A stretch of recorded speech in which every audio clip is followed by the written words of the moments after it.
Assalamualaikum warahmatullahi wabarakatuh. Para mahasiswa yang saya banggakan dan yang saya cintai, pada siang hari ini mata kuliah yang saya sampaikan yaitu pendidikan nilai dan pengembangan kepribadian. Pertemuan ini pertemuan yang ketiga, ya. Keempatnya dalam bentuk penugasan. Kita tahu bahwa perkuliahan itu tidak seharusnya semuanya harus tatap muka, ya, tapi boleh juga melalui penugasan. Nah, jadi pertemuan tiga ini tatap muka, ya, dan pertemuan keempat penugasan. Tema pada pertemuan ini yaitu berkaitan dengan kategorisasi dan struktur hierarki nilai. Jadi ada dua, ya. Yang pertama yaitu kategorisasi nilai. Kategori yang saya kemukakan sekarang ialah kategori yang dibuat oleh Sprenger, ya. Dia mengatakan bahwa tipe-tipe kepribadian itu sangat tergantung dengan nilai apa yang mempengaruhi dia, gitu, mempengaruhi seseorang itu. Nilai itu kata Sprenger itu ada 6, ya, yang mempengaruhi kepribadian orang, yaitu nilai teoretik, nilai ekonomis, estetik, sosial, politik, agama, ya. Jadi ada 6. Nah, yang pertama yaitu nilai teoretis. Ini berbicara benar dan salah. Yang berbicara benar dan salah itu pertama yaitu sains, ya, atau ilmu. Ilmu itu dikatakan benar apabila cara memperolehnya benar, instrumen yang digunakannya valid, ya, sahih, ya, dan cara menyimpulkannya itu juga benar, gitu. Nah, itulah benar dalam bidang sains. Untuk memperoleh pengetahuan, sains itu memenuhi langkah-langkah. Yang pertama, merumuskan masalah. Yang kedua, merumuskan tujuan. Ketiga, manfaatnya. Yang keempat, yaitu kajian teori untuk merumuskan asumsi-asumsi. Nah, lalu dibuatkan hipotesis, ya, dipilih metode yang benar, baik pengumpulan data ataupun analisis data, lalu dibuat kesimpulan. Nah, itulah temuan dari penelitian itu. Nah, jadi ukurannya yaitu benar dan salah. Nah, lalu yang kedua adalah filsafat. Ukurannya adalah logika. Logika ini ada logika induktif, ada deduktif, begitu. Nah, jadi ukuran benar dan salahnya itu logika, gitu. Nah, biasanya orang yang dikuasai oleh nilai teoretis itu para ilmuwan dan para filosof. Ilmuwan dan filosof itu selalu berbicara benar dan salah. Biasanya ilmuwan itu tidak boleh dia berbuat salah, ya, tidak boleh bohong, tapi kalau berbuat salah karena hanya kesalahan itu boleh, ya. Tapi bohong itu tidak, ilmuwan itu, ya. Beda dengan politisi. Hasil penelitian membuktikan kalau politisi berbicara 10, maka yang benarnya cuma 3, yang 7-nya itu bohong, gitu, ya. Nah, ini para ahli komunikasi politik berbicara begitu, ya. Nah, lalu yang kedua yaitu nilai ekonomis. Nilai ekonomis itu berbicara untung dan rugi secara finansial. Orang yang dikuasai oleh nilai ekonomis itu yaitu ekonom atau pengusaha ya. Nah, itu biasanya yang menjadi pertimbangan dalam mengambil keputusan itu untung atau rugi ya dari segi finansial. Misalnya nanti pada musim Pilpres ya ada beberapa calon, kepada siapa dia harus membantu. Nah, lalu apa keuntungan secara ekonomis kalau dia membantu tokoh tersebut ya, katakan Anies Baswedan atau Ridwan Kamil atau tokoh siapa gitu, atau Prabowo lagi gitu, Sandiaga Uno, kita tidak tahu siapa nanti 2024. Nah, kemudian pada waktu Pilgub ya, pemilihan gubernur, pemilihan bupati dan wali kota, pemilihan anggota DPR, yang selalu menjadi pertimbangan mereka adalah untung dan rugi secara ekonomis itu nilainya ya, yang menjadi patokannya. Yang ketiga yaitu nilai estetik. Ini berbicara tentang keindahan. Indah itu adalah serasi ya, atau harmonis. Nah, yang dikatakan cantik itu adalah harmonis itu. Apakah yang hidungnya mancung itu cantik? Belum tentu. Apakah yang hidungnya pesek itu jelek? Itu belum tentu. Tergantung serasi atau tidak gitu. Komposisi pipi, ya, bibir, dagu, bulu mata dan seterusnya itu. Kalau serasi, harmonis, indah gitu. Nah, itu biasanya yang dikuasai oleh nilai estetik ini adalah para seniman, baik itu musikus, ya, penari, ya, atau penyanyi, atau pematung, pemahat. Itu yang menjadi patokannya adalah harmoni, gitu. Ya, begitu. Baju saya ini indah atau tidak? Apakah antara jas saya dengan baju dalam itu harmonis? Serasi atau tidak? Kalau tidak serasi berarti tidak indah. Ya, kalau serasi berarti indah. Harmonis indah, tidak harmonis berarti tidak indah. Ini pekerjaan dari para seniman. Menserasikan, mengharmoniskan berbagai unsur ya, kalau dalam menyanyi misalnya antara lirik dengan nada, dengan aransemen musik gitu. Nah, itulah pekerjaan dari para seniman. Yang keempat, ya, nilai sosial. Ini yang menjadi patokan adalah kasih sayang, membantu orang atau tidak gitu. Jadi kalau mau melakukan suatu tindakan, apakah tindakannya itu bermanfaat atau tidak untuk orang lain? Kalau tidak, dia tidak berbuat. Kalau bermanfaat, dia akan berbuat. Biasanya yang begitu itu adalah para pekerja sosial.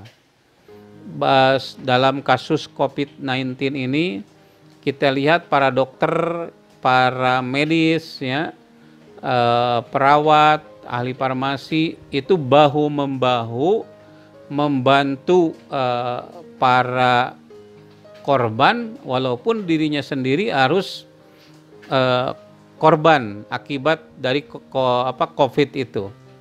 Kalau dalam Al-Quran disebutkan wa yusiruna ala anfusihim walau kana bihim hososo. Mereka itu mengutamakan orang lain walaupun mereka sendiri butuh gitu. Ya, para sahabat baru saja pulang. Mereka haus, perlu minum. Diberi 1 botol gitu ya. Oh, jangan untuk saya, ini kawan saya sebelah kanan saya yang lebih butuh. Lalu diberikan kepada yang di kanan itu. Yang kanan dia mengatakan, jangan diberikan saya, tapi kepada teman saya itu. Sampai akhirnya meninggal semua karena kehausan. Anda jangan bayangkan perang di Garut dengan perang di Timur Tengah pada saat Nabi ada itu. Berat ya perjuangan mereka. Tapi mereka lebih mengutamakan orang lain daripada diri sendiri. Ini biasanya saya ingat masa kecil dulu ya. Kalau menjelang Lebaran itu saya disuruh oleh ibu saya untuk ngantar hidangan ya, makanan, diantar kepada yang lebih tua, kepada tetangga-tetangga, Kadang-kadang tetangga juga ngirim ke kita gitu ya. Ternyata yang dikirim tadi kaki ayam yang dikirimkan oleh ibu saya itu tadi, begitu ya.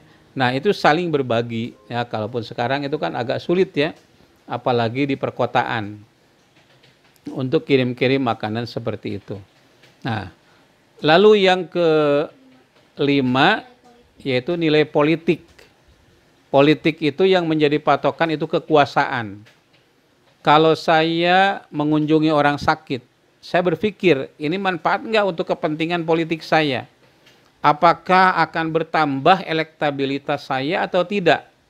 Coba lihat sekarang ini kan jauh kepada masa pilpres atau pilgub ya, musim virus ini kita tidak lihat misalnya ada partai Golkar yang berwarna kuning membantu atau partai yang berwarna biru, berwarna merah, itu tidak kelihatan ya di televisi itu. Tapi berbeda tatkala kejadian ini mendekati pemilihan umum. Nah, karena orang politik itu dia mau berbuat kalau ada keuntungannya secara politik. Berpengaruh atau tidak kepada elektabilitas dia nanti pada saat pilpres itu. Pada pemilihan kepala desa, pada pemilihan RT atau RW, yaitu level-level yang berada di bawahnya ya. Nah, itu yang kelima, dan yang terakhir yaitu nilai religius. Ini orang yang semacam ini biasanya para ustadz atau para ulama. Kalau dia mau berbuat, apakah ini bertentangan dengan agama atau tidak? Nilai apa yang dia gunakan? Kalau bertentangan dengan agama, dia tidak lakukan. Tapi kalau ini perintah Tuhan, maka dia lakukan. Dan ini lebih luas karena mencakup nilai ekonomis, nilai sosial, nilai teoritis, nilai politik, nilai estetis, itu ada di dalamnya gitu. Jadi jangan salah ya, orang yang beragama itu jauh lebih luas. Ya, oleh karena itu ya jangan salah pula ini saya lihat itu ya. Ada guru TK sudah lama mengajar. Jurusan apa? Jurusan PAI. Sudah sertifikasi belum? Belum. Kenapa? Tidak linier. Jurusan lain linier, kok jurusan PAI tidak linier gitu ya. Nah, ini harus benar saja orang itu menilai ya. Ini saya pesan kepada Pak Mendikbud Nadiem Makarim. Ini guru-guru TK yang tadinya jurusan PAI mengajar di TK, ya itu lebih linier bagi mereka. Karena apa? Karena nilai-nilai PAI itu diajarkan pada anak-anak TK. Di TK itu kan tidak menonjolkan akademiknya ya, tetapi ditonjolkan adalah nilai-nilai gitu. Nah, itulah beberapa nilai menurut Sprenger ya. Sekarang tinggal Anda menilai. Ini saya tanya nih kepada mahasiswa ya. Ini yang ikut mata kuliah ini jurusan PAI dan PGMI. Nah, Anda masuk kuliah ke STAI Darul Arkom ini karena alasan apa? Kalau alasannya dekat, ongkosnya murah ke kampus, 1 kali naik karena dari Karangpawitan atau Wanaraja ya. Nah, berarti nilai yang menonjol pada Anda adalah nilai ekonomis gitu. Ya. Nilai ekonomis. Anda menikah ya, ada mahasiswa yang sudah menikah dengan suami yang sekarang ini. Apa yang menjadi alasan Anda memilih suami yang sekarang? Jawabannya karena dia di antara laki-laki yang paling ganteng yang mau sama saya gitu. Nah, ini berarti nilainya itu adalah nilai estetis ya, kegantengan gitu. Ada juga karena saya ini ingin menjadi pendakwah di kampus akan belajar agama. Nah, berarti yang menjadi patokan adalah nilai-nilai religius. Nah, lalu ada lagi ditanya, kenapa Anda kuliah di sini? Supaya saya punya banyak teman, karena 3 tahun yang akan datang saya akan ikut pemilu legislatif. Nah, berarti ini adalah nilai-nilai politik yang menjadi patokan kenapa Anda memilih sesuatu. Nah, saudara, itu yang pertama ya. Nah, nanti ada tugas yang harus Anda kerjakan, dan kita berlanjut kepada poin yang kedua, yaitu struktur dan hierarki nilai. Nah, ini menurut siapa ini? Ya, menurut Max Keller. Ya, nilai itu ada yang paling tinggi, ada yang rendah gitu. Urutan-urutannya menurut dia adalah pertama nilai kenikmatan. Ya, kembali kepada contoh.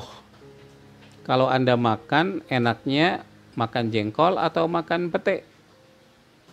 Oh, jengkol. Ya, ingat ya, kalau terlalu banyak jengkol itu biasanya ke badan rariged ya. Atau mungkin saja bisa pengapuran. Tapi ada kawan saya yang tiap hari makan jengkol. Untuk apa? Supaya awet muda ya. Katanya awet muda makan jengkol itu ya. Nah, lalu ada yang bilang ya enakan pete. Nah, kalau masalah kenikmatan ini tidak bisa diperdebatkan. Ya sudah, masing-masing saja. Makanya kalau di rumah beda ya anak sekarang kalau dengan zaman dulu. Kalau zaman dulu apa yang diberi orang tua ya dimakan saja. Ini bagi orang masyarakat menengah ke bawah ya. Nah, jadi yang diberikan orang tua itulah yang dimakan. Kalau misalnya ada ikan ditambah sayur singkong, ditambah lagi sayur genjer, ya terima saja apa yang diberikan oleh orang tua. Beda dengan sekarang. Kalau sekarang kan milih-milih gitu. Ya, kamu mau makan apa? Ini mau belanja, ibu mau belanja ke pasar. Yang satu pilih lele, ikan lele. Yang satu pilih ikan patin. Yang satu pilih ikan emas. Jadi bingung nih orang tuanya. Nah, kalau dulu kan tidak begitu. Ini kan masalah selera. Masalah selera itu tidak bisa diperdebatkan. Sangat subjektif gitu. Ini nilai yang paling rendah. Ya, nilai yang begini ini bisa dibagi-bagi. Nah, yang kedua nilai kehidupan.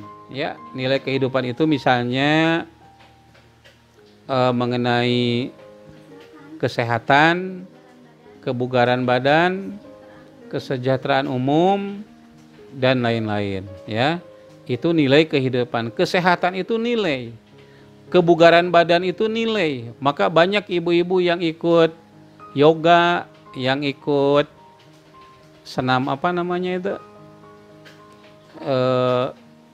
pokoknya ikut senam itu banyak ya ibu-ibu itu. Kalau kita pergi ke Kerkop pada hari Minggu itu banyak yang olahraga untuk mencari kebugaran. Itu adalah nilai kehidupan, hidup manusia sebagai makhluk biologis. Yang ketiga yaitu nilai kejiwaan ya, misalnya keindahan, kebenaran, pengetahuan murni, ya melalui filsafat ya dan lain-lain, keindahan gitu ya. Ya itu nilai juga tuh, itu nilai yang kedua, yang ketiga levelnya, keindahan. Manusia sekarang kan kalau membeli makanan bukan banyaknya, beda dengan dulu ya. Yang penting banyak gitu. Kalau sekarang kan kemasannya. Ini kemasannya bagus, maka dia beli walaupun harganya mahal. Beli kemasan ya. Jadi bukan beli isinya. Padahal yang harus diutamakan adalah isinya. Lalu berbicara tentang kebenaran, itu nilai, ini kebutuhan manusia berkait dengan masalah pemikiran. Dan yang keempat, yang terakhir adalah nilai kerohanian. Itu yang paling tinggi ya menurut Keller. Ya. Nilai kerohanian ini merasa ia dekat dengan Allah, tazkiyatun nafsi atau kesucian jiwa itu. Ini berbicara tentang kesucian jiwa. Pikiran yang jernih, perasaan yang jernih, kemudian ruh yang suci gitu. Nah, ini tertinggi ya. Makanya orang ditanya bahagia itu ya tergantung levelnya. Level orang itu ada yang bahagia kalau terpenuhi kebutuhan-kebutuhan jasmani, seperti makan, minum, sandang, pangan, papan, hubungan suami istri ya. Ada juga yang bahagia itu kalau mata bisa melihat yang indah, ya, telinga bisa mendengarkan musik dengan alunan nada yang serasi ya. Level yang berikutnya yaitu bahagia kalau dia itu dekat dengan Allah, bertakwa kepada Allah, bisa sholat pada waktunya, bisa berpuasa wajib dan juga Senin Kemis atau puasa sunat lainnya. Nah, itu bahagia itu juga level-levelnya ada macamnya, tergantung kepada kedudukan dari orang itu ya. Nada dering HP, nah ini nada dering HP juga kan beragam nih, ada yang keras-keras ya. Nada dering HP itu menentukan tinggi rendahnya martabat orang. Semakin tinggi martabat orang, maka semakin senyap nada dering HP-nya. Tetapi semakin rendah kedudukan orang, maka semakin keras nada dering HP-nya. Jadi tinggal dilihat itu saja ya. Nah, saudara sekalian, itulah uraian kita pada pertemuan ini. Silakan Anda untuk membaca deskripsinya. Di situ ada tugas yang harus kalian penuhi ya. Silakan laksanakan. Jangan lupa Anda hadir itu buktinya Anda menyampaikan pertanyaan atau memberi komentar terhadap video ini. Terima kasih. Walhamdulillah. Wassalamualaikum warahmatullahi wabarakatuh.